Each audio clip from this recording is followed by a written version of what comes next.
Olá, alunos. Essa é uma aula do curso Técnico em Edificações da disciplina Tecnologia dos Acabamentos. Eu sou o professor Rafael e hoje eu vou falar de patologias em edificações. Primeiro eu queria abrir um parêntese já no início, falando dos termos relacionados a patologias. A patologia em si, o defeito que acontece na edificação, ela pode ser chamada tanto de patologia, de manifestação patológica ou simplesmente de defeito. E existe uma polêmica a respeito do uso desses termos. Alguns estudiosos não aceitam o uso da palavra patologia para designar o defeito em si. Eles usam o termo manifestação patológica. Aqui no nosso curso, em vários momentos, eu vou usar o termo patologia para me referir ao defeito e em alguns momentos eu vou usar manifestações patológicas. Aqui a gente tem um gráfico. Esse gráfico ele não retrata a situação brasileira porque a gente não tem uma pesquisa tão abrangente a nível nacional a respeito de origem de patologia. Mas nesse gráfico a gente pode ver quatro tipos de origens de patologia. Ser uma patologia decorrente de mau uso, de erro de execução, de problemas com materiais ou então de um erro de projeto. Esse é um quadro europeu do ano de 1991. Então, na Europa, nesse ano, foi constatado que 40% das patologias têm origem em projeto, 10% em uso, 35% são erros de execução e 15% são defeitos de materiais. Eu acredito que aqui no Brasil, como a gente gasta menos tempo em projeto e muito tempo em execução, que a maioria das patologias, mais que 40%, sei lá, talvez uns 50 e poucos por cento, seja decorrente de falhas de projeto. Esse outro gráfico ele já retrata um quadro diferente. Foi uma pesquisa feita pela Cássia Dardenne no ano de 2010 e ele retrata um quadro de edificações da cidade de Viçosa, Minas Gerais. Então, ela fez uma pesquisa a respeito de patologias em fachadas.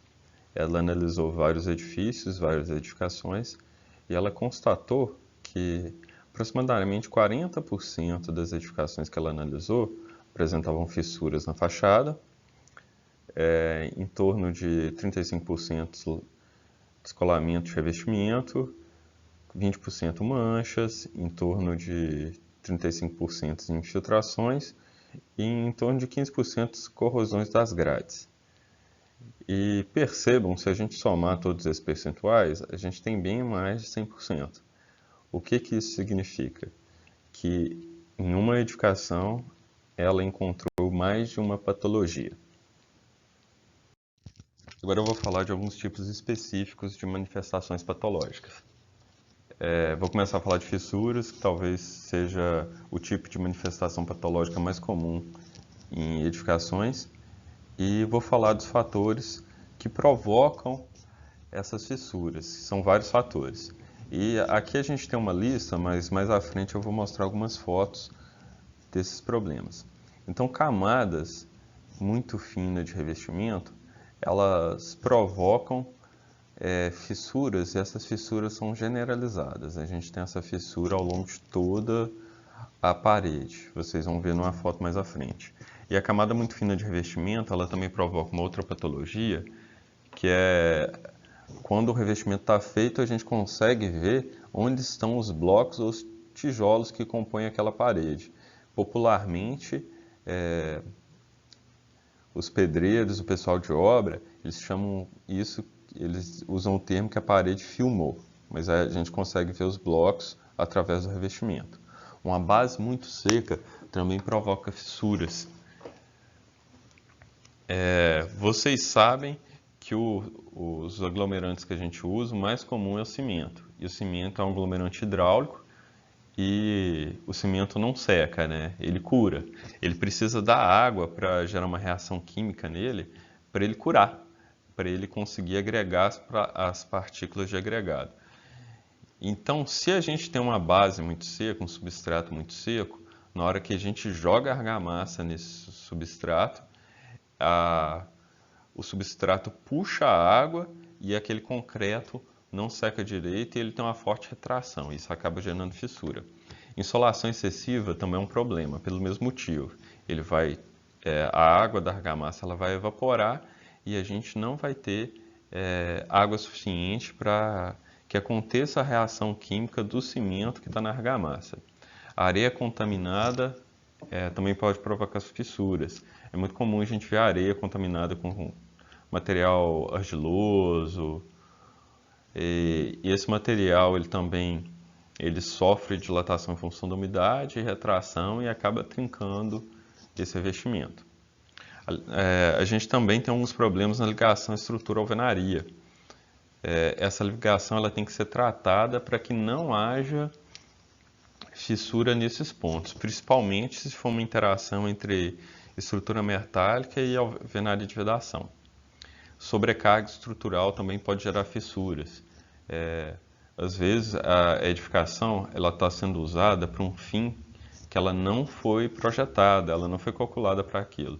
Por exemplo, eu tenho um edifício de 10 pavimentos e lá no 5º pavimento mora um homem solteiro e ele resolve transformar um dos quartos numa biblioteca e ele coloca 15 mil livros naquele quarto. Isso vai gerar uma sobrecarga que não foi provista em projeto e provavelmente a gente vai ter trincas nesse edifício, nos pavimentos abaixo a ele principalmente e no apartamento em si, no apartamento de baixo e trincas de fachada. Inexistência de juntas de dilatação. Quando a gente tem grandes planos de revestimento, a gente precisa fazer algumas juntas de dilatação para absorver a movimentação. O revestimento sozinho ele não consegue absorver essa movimentação. E também a gente precisa dessas juntas de dilatação quando a gente tem elementos estruturais muito compridos. Então a gente tem que romper eles, criar divisões em alguns pontos e fazer juntas de dilatação. E traço inadequado, né? Às vezes a gente pode ter, isso é muito comum inclusive, a gente vê isso em obra, o pedreiro fala que vai fazer uma massa muito forte, aí ele coloca muito cimento na massa. Só que colocar muito cimento na argamassa de revestimento, ela pode ter mais aderência, mas também isso gera problemas. Quanto mais cimento tiver, maior vai ser a retração hidráulica, e isso acaba gerando trincas. Aqui a gente consegue ver claramente algumas fissuras na ligação estrutura-alvenaria. Então essa ligação não foi tratada e houve uma movimentação estrutural e ela acabou trincando justamente nesses pontos. Nessa primeira foto aí, a foto que não tem data, a gente tem uma edificação que ela me parece que tem duas partes e uma parte foi construída depois. Então, uma estrutura está encostada na outra. Essa estrutura ela deveria ter sido tratada com a junta de dilatação. Aí a gente não teria esse tipo de problema. As outras duas fotos que tem data, elas foram tiradas dentro da caixa de escada da biblioteca da Universidade Federal de Viçosa. Então a gente consegue ver claramente aí, o pilar e as vigas marcadas. A gente tem um grande plano de revestimento dentro dessa caixa de escada. Se eu não me engano, isso aí já é no último patamar da escada. E essa ligação não foi tratada.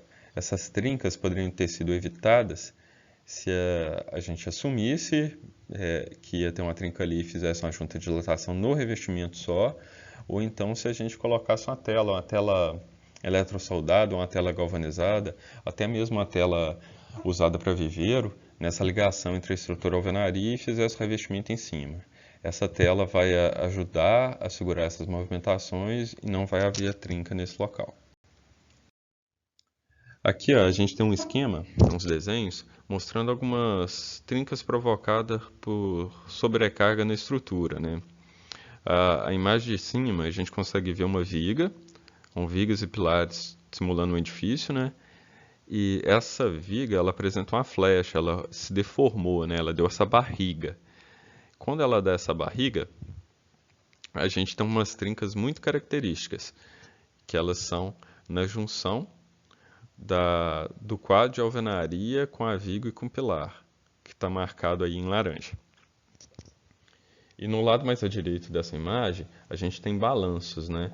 Aí, quando a gente tem um balanço, tem uma sobrecarga no balanço, ela dá essa trinca em L também no canto e ela dá algumas trincas na diagonal.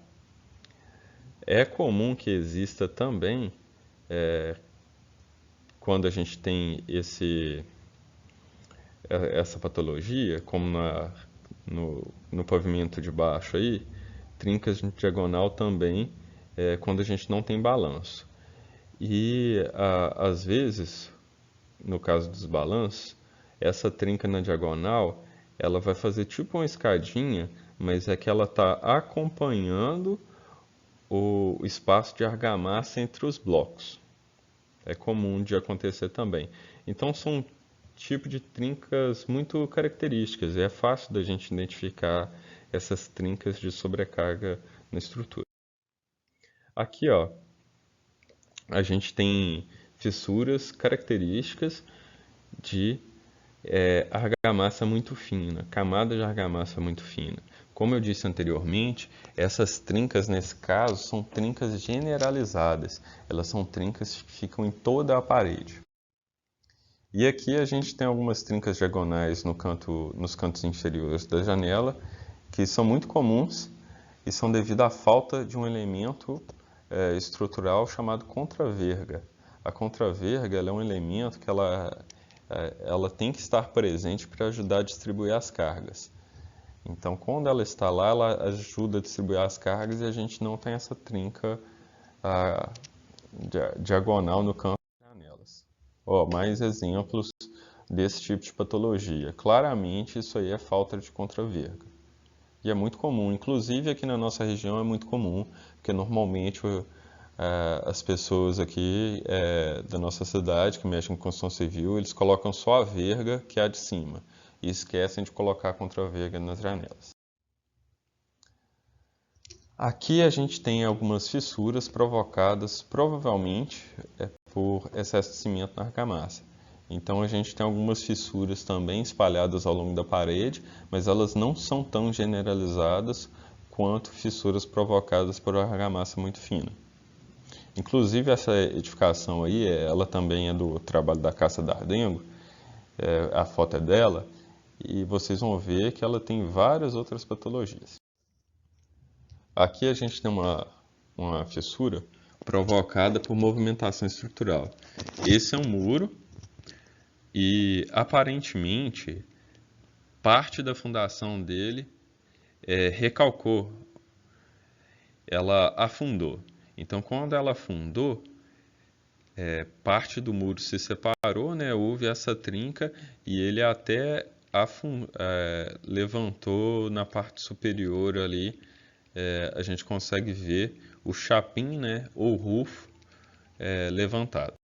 Agora eu vou falar de infiltrações, que são outro tipo de manifestação patológica muito comum em edificações. Os fatores que provocam infiltrações são a porosidade do reboco, a má execução de juntas de dilatação. As juntas de dilatação elas devem ser seladas. Um material muito comum usado para fazer esse tipo de selamento é silicone. Se elas não forem seladas ou se elas forem mal executadas, elas podem conseguir absorver a movimentação, mas elas não serão estanque. Elas permitirão a entrada de água e, consequentemente, nós teremos infiltração. A presença de saibro na argamassa, e saibro é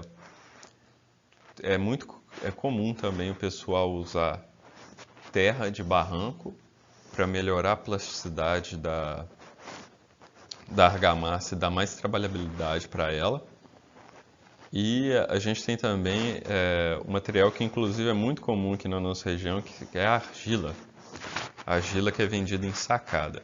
Ela também é um material siltorgiloso, né, assim como o saibro, e ela diminui a porosidade do revestimento argamassa, né, que ela é uma partícula bem pequenininha, então ela tampa vários poros e a parede ela vai ter uma planicidade muito boa, porque ela ocupa todos esses espaços pequenos. Só que o saibro ele absorve água e ele aumenta de volume. Então, ele acaba facilitando a entrada de água, de infiltração, e esse problema ele só vai se agravando com o tempo, até a gente ter a desagregação do revestimento argamassado. E um outro problema também que gera infiltração é a deficiência ou falta de impermeabilização, né? Vocês já viram em aulas anteriores que a gente faz impermeabilização em várias fases de execução da edificação, né? E essa impermeabilização é muito importante para que a gente não tenha problemas com infiltração. E aí eu já vou falar de alguns casos quando eu começar a mostrar as imagens a seguir. Aqui ó, a gente tem uma manifestação patológica em uma edificação. E aqui o problema foi, a gente tem um limite aqui, ó, e isso aqui é uma sacada, né? E a gente tem um limite dessa sacada. E aqui, o procedimento correto seria colocar uma peça, que podia ser uma peça de granito ou cerâmica, com pingadeira. Essa peça com pingadeira não ia permitir que a água escorresse diretamente por essa parte da estrutura que está em azul. E aí a gente não teria essas manchas pretas. Essa aqui é uma foto da mesma edificação. A gente tem problemas com infiltração, mas a gente tem alguns outros problemas adicionais. Eu vou citar alguns deles. Percebam que ali no canto inferior da janela a gente tem uma trinca em diagonal. Isso é falta de contraverga. Na ligação estrutura-alvenaria ali, ó, aqui embaixo a gente tem uma viga. E na ligação da viga com a alvenaria a gente tem uma trinca. E ela é uma trinca horizontal, ela segue o alinhamento da parte de baixo da viga. Então ela está justamente nessa ligação entre a estrutura. Ela também deveria ter sido tratada. E nós temos também ali, ó, na junção ali da sacada com a parede, naquela aprumada desce um cano. E provavelmente tem alguma conexão mal encaixada no tubo, ou algum furo no tubo, ou um tubo quebrado, e a gente tem uma infiltração localizada ali naquele ponto. Aqui de novo a gente tem um problema com infiltração, que são essas manchas escuras, e é justamente no pedaço da sacada em que o rufo quebrou. Eles tinham um rufo com pingadeira, percebo que na extensão onde que o rufo está inteiro, não há essa mancha preta, é só onde ele quebrou. Então, onde ele quebrou, a gente consegue identificar perfeitamente essas manchas escuras por infiltração. Aqui ó, é uma foto também da cidade de Viçosa, é uma garagem, um edifício, uma garagem subterrânea. Do outro lado dessa parede, a gente tem terra, um terreno natural ou aterro, mas é terra. E qual que foi o problema aí? Houve uma falha na impermeabilização ou ela não foi feita. Do outro lado dessa parede, a gente tem que impermeabilizar a parede, a gente tem que cavar, se for um corte, a gente cava um pouco mais, 1 metro, para dar para caber um homem para poder executar o serviço, e a gente impermeabiliza a parede do outro lado, para que a água não infiltre nessa parede e a gente não tenha uma mancha como essa no lado da parede que é visível. Aqui é o mesmo caso, ó. É outra garagem também da cidade de Viçosa, um aterro, uma garagem subterrânea, e a gente tem um problema de impermeabilização do outro lado dela. Aqui ó, também é um problema de impermeabilização, e reparem, é um teto que a gente tem uma mancha que ela se assemelha a um retângulo. Em cima dessa laje tem uma caixa d'água feita de alvenaria, uma caixa d'água que foi executada em loco e há uma falha na impermeabilização dessa caixa d'água. Então essa caixa d'água está vazando e, e a água vaza, penetra no material da laje e dá essa mancha no teto. Aqui a gente tem uma falha de impermeabilização também, e ela causou um fenômeno muito interessante, que é conhecido como lixiviação de cal. E é o mesmo processo que acontece nas cavernas com as estalactites e estalagmites. A água, uma infiltração constante, água constante, ela vai retirando a cal que é usada na composição de cimento e vai depositando ela na superfície e vai criando essas estruturas feitas de cal, essas estruturas brancas. Essas estruturas, elas podem formar essas estalactites e estalagmites, ou ela pode ficar como se fosse um pozinho branco depositado na superfície, quando ela está em estágios iniciais.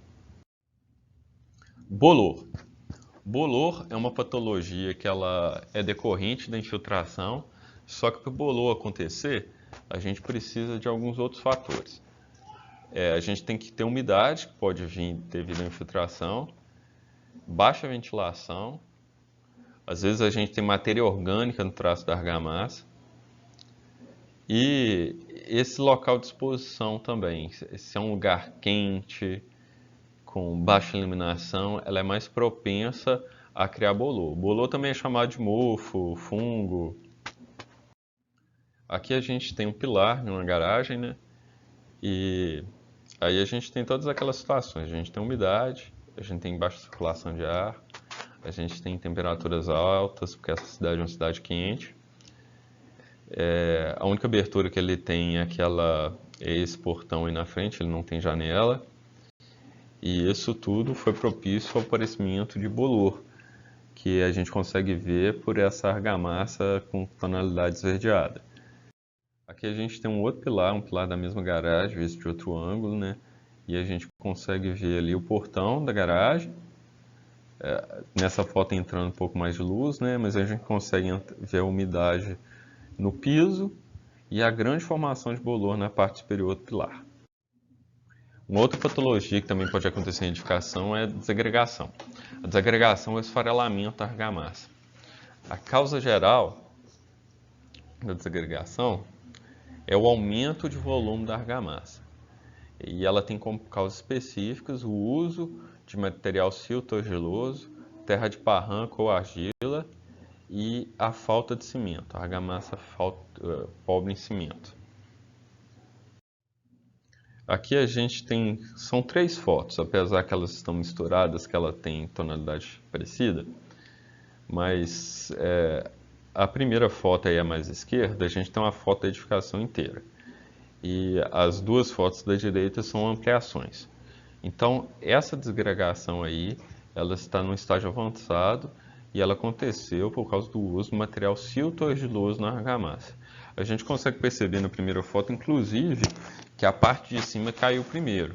Eles refizeram essa parte do revestimento argamassado, mas logo em seguida a parte de baixo caiu também. Aliás, a parte do meio, né? E a próxima a cair vai ser a parte de baixo. Então, a gente consegue ver a argamassa, vista de longe, com a tonalidade bem avermelhada. E nessas ampliações, a gente consegue ver alguns torrões de terra no meio dessa argamassa. Isso aí nos mostra que houve a presença de material silto-argiloso. Aqui, são desagregações características de argamassa pobre em cimento. A gente consegue ver uma tonalidade bem amarelada da argamassa, bem parecido com o tom natural da areia, e ela começa pelos cantos, que a gente chama isso de esborcinamento dos cantos. Aqui também a gente tem 2 imagens. A primeira, a desagregação aconteceu por uma argamassa pobre em cimento. A gente consegue ver isso pela tonalidade bem amarelada do revestimento argamassado, bem parecido com o tom natural da areia. E na segunda é um revestimento feito com gesso. E o revestimento com gesso, o gesso é muito sensível à água. Então, houve a presença de água, provavelmente durante a limpeza desse ambiente, e na parte de baixo houve desagregação. Uma outra patologia muito comum também é o descolamento de revestimento argamassado. Ele acontece quando há perda de aderência entre o substrato e o revestimento argamassado, né? Ele vai se soltar parcialmente ou totalmente do substrato. E a causa geral é falta de aderência entre o revestimento e a base. E ele também pode ser uma evolução da desagregação da patologia que eu apresentei anteriormente. Então ele desagrega e com a evolução da patologia ela acaba se soltando, causando descolamento, revestimento argamassado. As causas específicas são excesso de cimento. Como eu comentei anteriormente, quanto mais cimento tiver na argamassa, maior vai ser a contração hidráulica dele, né? Então, isso pode gerar trincas e se essa contração hidráulica for muito grande, pode gerar o descolamento, revestimento argamassa. A falta de cimento também provoca o descolamento e revestimento argamassado. E aí vai ter o esbocinamento, né, a desagregação, e depois ele acaba se soltando, que é o descolamento, como eu falei anteriormente. Base muito suja ou ressecada. A base suja, ela atrapalha a aderência do revestimento argamassado à superfície, assim como a base ressecada, né? A base ressecada ela puxa a água de amassamento, diminui a cura, o processo de cura da argamassa, principalmente naquela junção ali entre argamassa e substrato, e ela acaba se soltando. Camadas de revestimento muito grossas. Se o peso do revestimento argamassado superar a força de aderência, ele vai cair. Então, se a gente tiver uma camada muito grossa de argamassa, ela acaba se soltando. Isso é muito comum de acontecer, inclusive. Às vezes o pedreiro, para corrigir um erro de prumo, ele faz uma argamassa tão espessa que ela acaba se soltando. A argamassa de revestimento tem que ter no máximo aí uns 2,5 cm, 3 centímetros. Mais que isso, a gente tem que estruturar o revestimento. É possível fazer, mas a gente tem que fixar uma tela entre as camadas de revestimento argamassado para conseguir a fixação adequada. A argamassa chapada com pouca força. Isso na camada de revestimento argamassado que a gente conhece como chapisco. O chapisco ele tem que ser chapado, lançado na parede com força, para que ele tenha aderência a essa parede. O uso de óleos como desmoldante. Os desmoldantes que a gente usa tanto em pilares e vigas, né, em peças estruturais em geral, para que a forma se descolhe do pilar depois que ele está curado, que ele enrijeceu, né, ele tem que ser removido, como vocês já estudaram na primeira aula de tecnologia dos acabamentos. Se ele não for removido, ele vai atrapalhar a aderência da argamassa de revestimento ao substrato. E uma base muito lisa. Tem um tipo de madeirite, de madeira que a gente usa em construção civil, que é uma madeira plastificada. Ela é excelente para fazer formas de peças estruturais. Ela não absorve a água de amassamento, só que ela deixa a superfície com acabamento muito bom, muito liso. Só que isso acaba atrapalhando a aderência do revestimento argamassado à superfície. Nesses casos, a gente tem que usar um aditivo na argamassa, um aditivo colante, que é comum a gente achar esse tipo de aditivo em lojas de material de construção. Aqui ó, a gente tem um caso que o revestimento acabou se soltando, porque ele tinha uma camada muito grossa de revestimento e o peso dela superou a força de aderência. É uma sacada, né? E o projetista queria deixar uma quina viva. E na hora de executar essa quina viva, queria que essa sacada ficasse pontuda. Eles fizeram esse acabamento, essa ponta, com argamassa e não estruturaram essa argamassa. Então aquela ponta ficou muito pesada. Aí esse peso da argamassa superou a força de aderência e ela caiu. E isso é muito perigoso, inclusive é perigoso essa argamassa cair em uma pessoa que estiver passando embaixo na rua. Nesse caso, a gente consegue ver pela coloração da argamassa que foi um traço pobre em cimento. A gente vê que a coloração da argamassa está bem próxima da coloração da areia.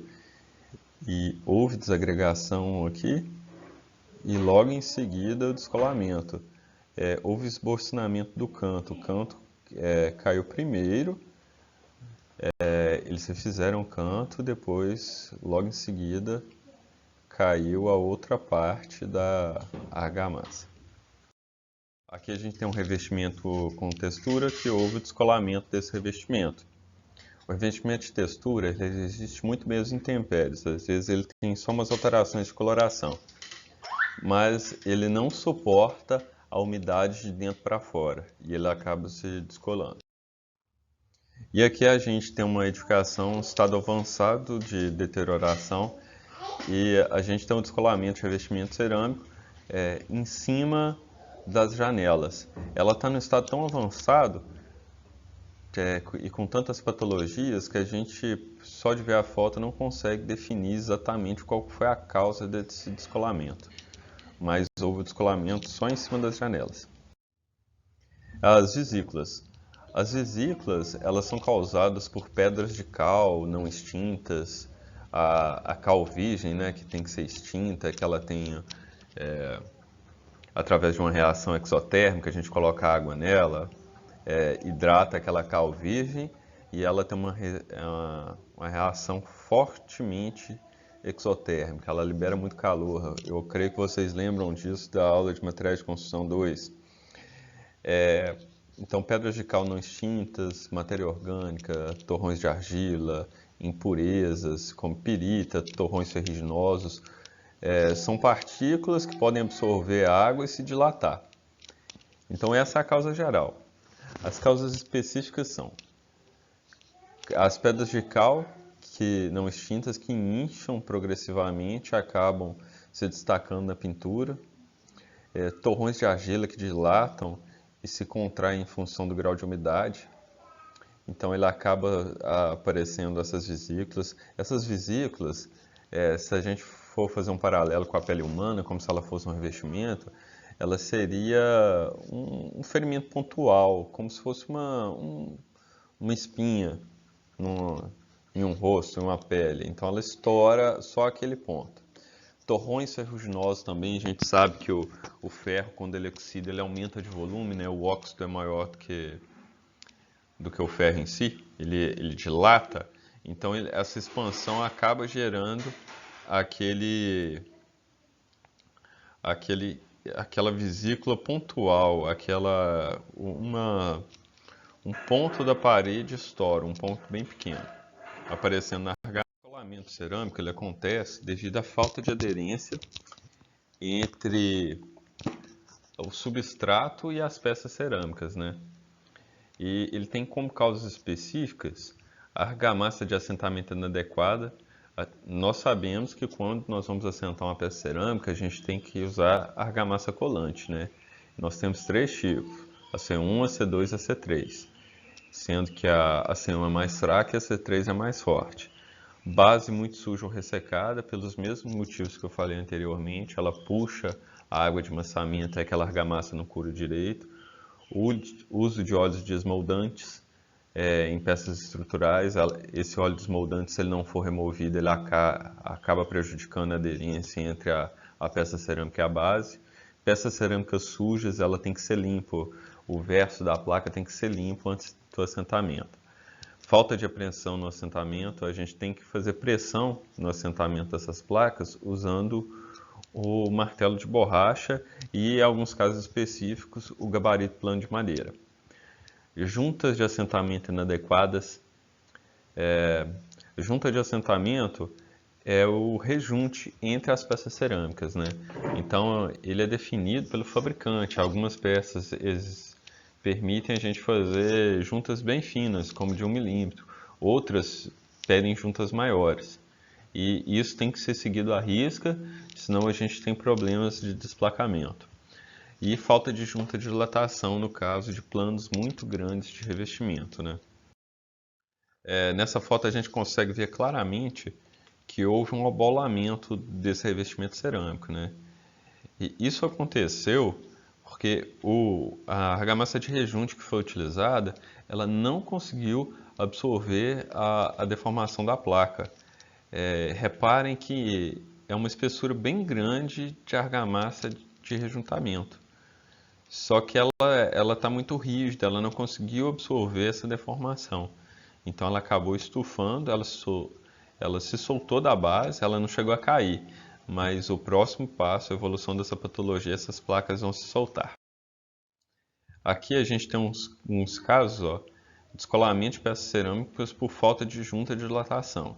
A gente viu também na aula sobre revestimento cerâmico que no caso de planos muito grandes de revestimentos, a gente tem que colocar juntas de dilatações mais profundas até a parede no osso, né, para absorver essas deformações maiores.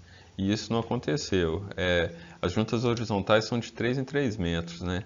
E a gente consegue perceber, inclusive nessa primeira foto aí, que aonde tem alguns pontos de tensão que foram gerados, dessa tensão acumulada, das várias peças se dilatando,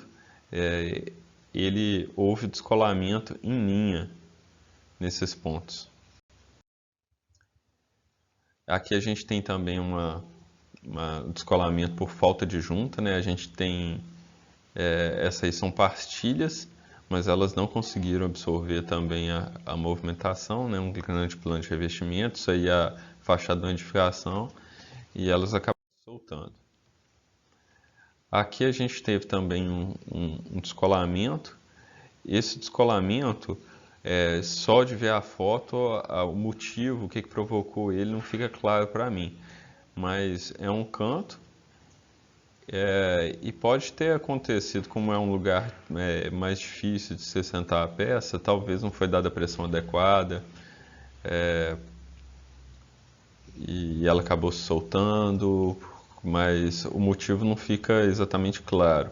Esse trabalho de conseguir entender como que aquela patologia aconteceu, ele é um trabalho quase que investigativo.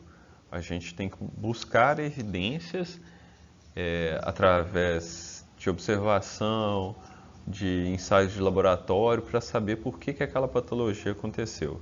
E até mesmo de entrevistas, de conversar com quem executou o serviço, ou com o proprietário que estava presente e conseguiu se lembrar de como que aquele serviço foi executado, para a gente conseguir entender como que essa patologia aconteceu. Aqui a gente já tem um descolamento mais generalizado. E pela coloração da argamassa que ficou presa na parede, eu diria que essa argamassa foi feita em loco e ela não tem um traço adequado. Eles não usaram argamassa colante. A argamassa colante, ela tem uma tonalidade acinzentada mais escura. E essa tonalidade dessa argamassa está muito clara. Então eu acredito que foi o traço inadequado de argamassa. Mas podem ter outros fatores somados. Aqui, inclusive essa é uma foto que eu usei também naquela aula de revestimento cerâmico. Mas isso aí é aquela técnica de assentamento antiga que chama bolo de massa, né? Eles não usam argamassa colante, preparam a argamassa em loco, deixam as peças umedecidas, submersas dentro de um tonel, num barril, por 24 horas até elas se saturarem, coloca a argamassa na peça e aperta ela na parede. Essa técnica, ela não é uma técnica adequada. A argamassa não tem um aditivo adesivo.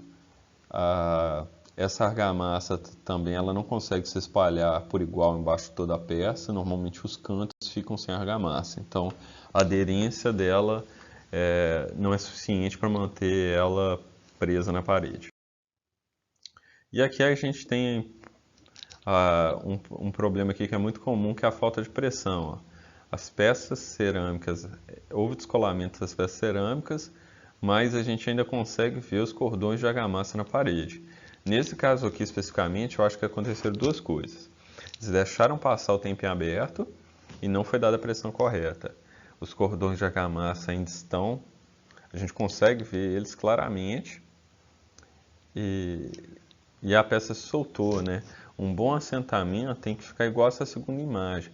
Os cordões de argamassa, eles têm que se desfazer, eles têm que ser achatados. E aqui, claramente, a gente consegue ver um traço de argamassa inadequado, né? Não foi usada argamassa colante. E essa areia que foi utilizada era uma areia contaminada com torrões de terra. Então a gente consegue ver terra de barranco. Como eu disse, era muito comum o pessoal usar terra de barranco, pegar terra peneirada e misturar na argamassa para dar mais plasticidade, ela fica melhor de ser aplicada. Que é bem parecido com a argila que eles usam hoje em dia. Mas ela dá alguns problemas, principalmente em função que a argila consegue absorver a umidade e se dilatar em função dela, né? E aqui é o reparo, a recuperação desse desplacamento de revestimento, né? Então, para reparar, primeiro a gente tem que identificar as peças que estão se soltando. Então vai uma pessoa com a marreta de borracha, bate em cima de cada uma das peças e marca um X nas que estão soltas. Depois vem uma outra equipe removendo todas essas peças e a argamassa e assentando de novo. E é bem trabalhoso de se fazer. É melhor a gente fazer um assentamento correto desde o início. Então aqui também, de novo, a recuperação. E aqui a gente tem algumas patologias das esquadrias. Essa janela aí, por exemplo, ó, essa janela do meio, vamos pegar ela como exemplo. Ela não tem uma pingadeira, por isso que dá essa mancha escura embaixo dela. E a gente tem alguns problemas de manutenção de pintura, que a gente tem oxidação da esquadria, é uma esquadria metálica, né, de metal ferroso.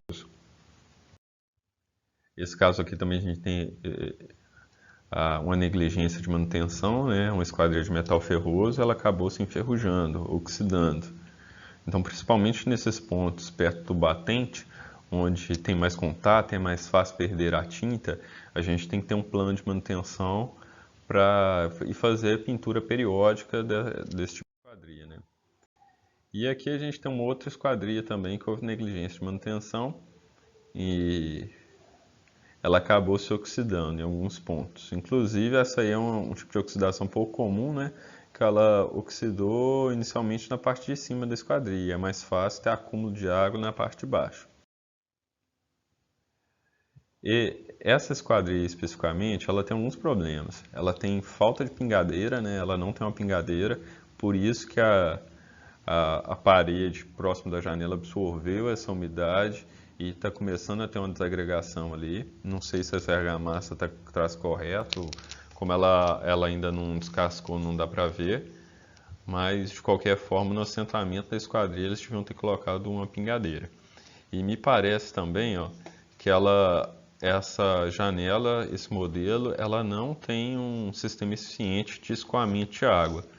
Então a esquadria, ela tem que ser capaz de tirar a água dos trilhos dela. Ela tem que ter um orifício e um duto para tirar aquela água dali. Se aquela água ficou parada e se é uma esquadria de metal ferroso, a chance dela oxidar é muito alta e a gente vai diminuir a vida útil dessa esquadria. Como nesse caso, ó.